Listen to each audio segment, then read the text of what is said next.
Bonjour. Vous êtes inspecteur général des finances, vous êtes fondateur d'une formation politique qui s'appelle l'Union populaire républicaine, fondée en 2007 à l'occasion des 50 ans du traité de Rome. Alors, dans la mesure où les gens ne vous connaissent pas, on va démarrer cette émission de manière un peu inhabituelle pour faire connaissance.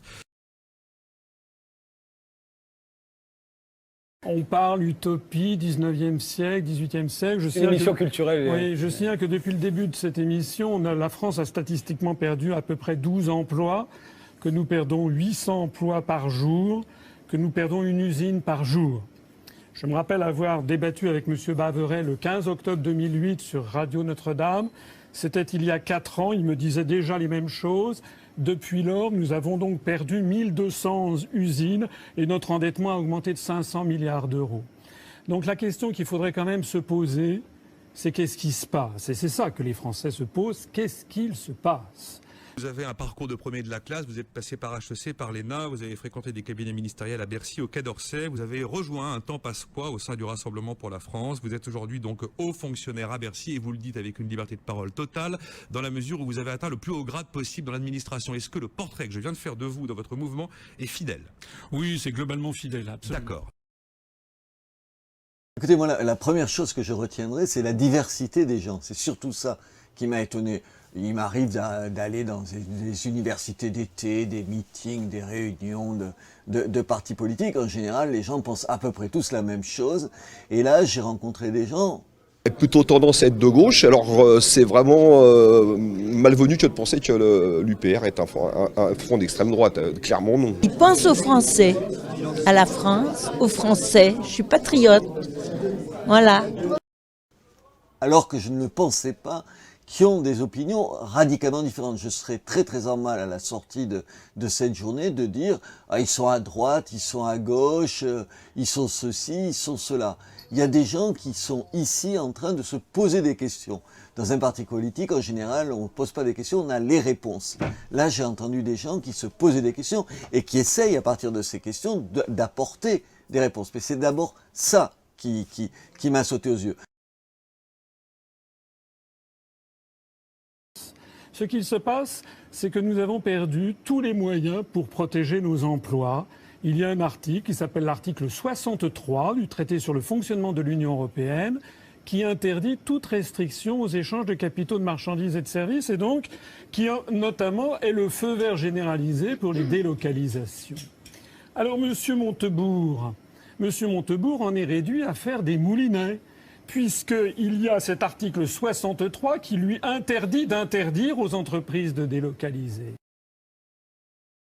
Je suis adhérent depuis 2012 à l'UPR, un parti rassembleur, ouvert sur le monde, contrairement à ce que certains disent que c'est un parti qui veut se refermer sur lui-même, sur la France, non. Je voudrais insister sur quelque chose qui est extrêmement important. Comment font les autres ? Comment font les autres pays, ceux qui gagnent? Ceux qui gagnent, comment font la Chine? Comment font la Thaïlande? Ils font comment, eux? Eh bien, tout simplement, ils ont des ouvertures sur l'étranger qui sont asymétriques. On a appris il y a quelques jours qu'un Chinois, par exemple, vient d'acheter le château de Gevrey-Chambertin. Et figurez-vous que si nous voulions acheter, nous, un vignoble en Chine, il y en a, ou bien tout simplement un jardin de thé, nous ne le pourrions pas. Ce serait interdit. Lorsque, par exemple, les Chinois ont voulu acheter Unocal, qui était une entreprise de pétrolière en Californie, les États-Unis, le gouvernement de Washington, il a mis au panier toutes les théories ultralibérales, il a dit non.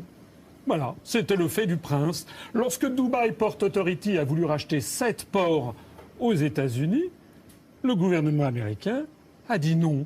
Voilà, seulement nous, si par exemple en ce moment Qatar fait ses achats en France, l'Émirat de Qatar, mais si nous voulons acheter des terres dans l'Émirat de Qatar, nous ne le pourrions pas.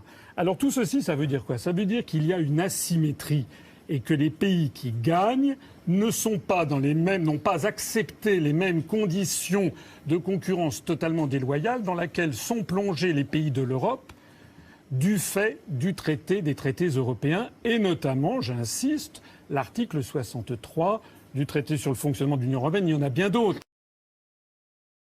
Je suis adhérent depuis décembre 2015. Les arguments qui m'ont convaincu sont certainement celles du rassemblement pour un retour à la démocratie, véritablement. Par exemple, l'article 106 qui réglemente nos services publics, l'article 121 qui fixe les grandes orientations de politique économique et qui vide donc de sens les programmes politiques de nos gouvernants. C'est la raison pour laquelle, lorsque les Français votent à droite ou votent à gauche, on vient de le voir. Ils ont en fait la même politique, une politique qui n'est pas conforme à l'intérêt des Français, qui a été décidée, fixée dans le marbre des traités européens. Asselineau, je lis toutes ses conférences sur vidéo, là. Il approfondit bien les choses et moi, ça me convient.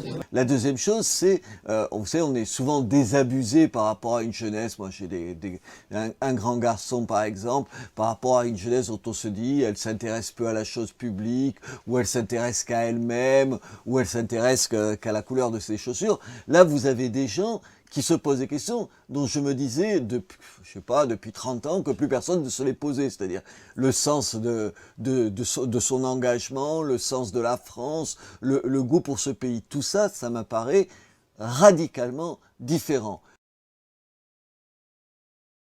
Il va falloir convaincre les grands électeurs et à obtenir ces fameux 500 parrainages. Vous allez vous y prendre comment? Ça vous avait beaucoup manqué la dernière fois. La dernière fois, quand on avait essayé en 2012, on était encore tout petit. Ouais. Il n'y avait que 700 adhérents à l'UPR et nous ne nous étions jamais présentés à une élection nationale. Cette fois-ci, on a dépassé les 10 700 adhérents. C'est beaucoup. Hein. On a 2,5 fois plus d'adhérents que les Verts de EELV. On a plus d'adhérents que le parti de gauche de M. Mélenchon. Donc, et actuellement, on a à peu près 8 à 10 adhésions par jour spontanément qui arrivent. Vous ne comprendriez pas de ne pas être représenté pour... Voilà, et en plus on a fait près de 1% des suffrages au niveau national, ça mérite que je puisse y être. Pourquoi je veux y être? Parce que ça permettra d'enrichir le débat.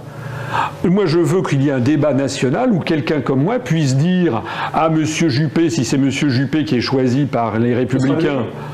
Écoutez, tous les grands médias lui cirent les pompes. Bon, peut-être à Monsieur Hollande, peut-être à Madame Le Pen qui dit, elle, constamment une chose et son contraire sur l'Europe, mais qui, le fond de commerce du Front National, c'est le racisme, la xénophobie, ce qui est le contraire exact de nous, puisque nous voulons rouvrir la France sur le monde. Eh bien, je veux dire à tous ces, les mettre devant, les obliger à débattre devant les Français. Hein, voilà. Par exemple, les maires.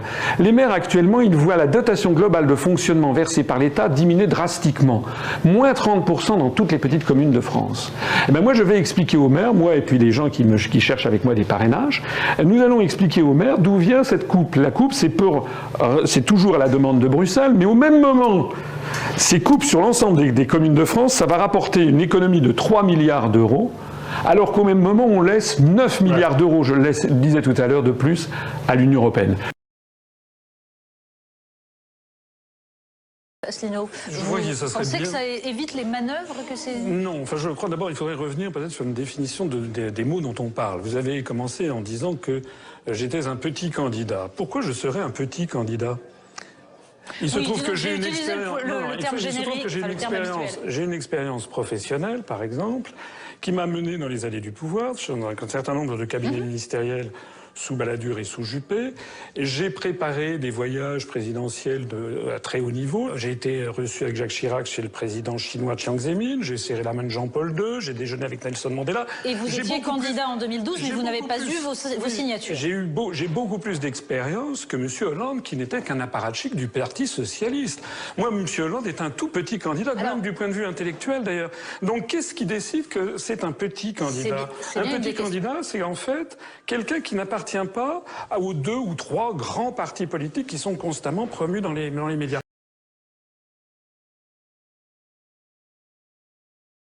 Oui, mais la question qu'évoquait Olivier sur l'idée que un élu qui décide de soutenir un candidat à la présidentielle doit le faire savoir parce qu'il le doit à ses électeurs. Encore une fois, c'est un problème de définition des mots. À l'origine, il ne s'agit pas, d'ailleurs, c'est pas un parrainage. officiellement pour le Conseil constitutionnel, c'est la présentation d'un candidat. Et ce système a été débattu en 1962. On en trouve d'ailleurs la trace dans le livre C'était de Gaulle d'Alain Perfit. Et il s'agissait à l'époque d'écarter les candidats fantaisistes. Tout le monde parlait au Conseil des ministres d'un fantaisiste de l'époque qui s'appelait Ferdinand Loppe. Voilà. Donc il s'agissait simplement... prolonger le boulevard Saint-Michel jusqu'à la mer. Absolument, qui voulait le prolonger. Voilà. Donc c'était de ça qu'il s'agit. Il ne s'agit en aucun cas, et ça a d'ailleurs été rappelé par le président de l'Association des maires de France en 2012, il ne s'agit pas d'un premier tour. On peut très bien avoir des maires qui apportent une présentation d'un candidat alors qu'ils ne votent pas pour lui. Moi, j'ai vu des maires qui sont des maires proches de ce qu'était auparavant le RPR, qui apportent leur parrainage aux candidats de lutte ouvrière et qui m'ont dit « Jamais je ne voterai pour C'est lutte pas une ouvrière. magouille, comme le disait Olivier, Non, mais je ne dis pas. une manipulation. Il peut y avoir. En fait, que voulait faire Charles de Gaulle avec la candidature à l'élection présidentielle? Il s'agissait de rencontre d'un homme et du peuple, court-circuiter les partis. Il l'a dit expressément à Alain Perfit. Depuis lors, on voit que les partis politiques essaient de rétablir une espèce de partitocratie, de maintenir une emprise sur la politique française, ce qui est grave, parce que comme le disait Rafik tout à l'heure, en fait, la situation est de plus en plus grave quand vous allez sur le terrain. Les Français, il y a 80% des Français qui ne veulent plus voir les têtes politiques. Et ensuite, ce que j'ai trouvé, enfin, je dirais, séduisant, c'est le rapport entre les gens. C'est-à-dire qu'on n'a pas des chefs et puis, enfin en tout cas c'est pas l'impression que j'ai eue, des chefs et puis des gens qui sont des sous-chefs et les pas chefs du tout. Il y a des gens, oui, il y a quelqu'un qui s'appelle François Asselineau qui dirige, qui impulse les choses, mais il y a des gens qui ont un regard à la fois chaleureux, comment dire, tendre même d'une certaine façon à son égard, et en même temps qui peuvent être ironiques, pas être moqueurs, mais être distants aussi par rapport à lui. Et ces trois éléments me font me dire que j'ai bien fait de venir.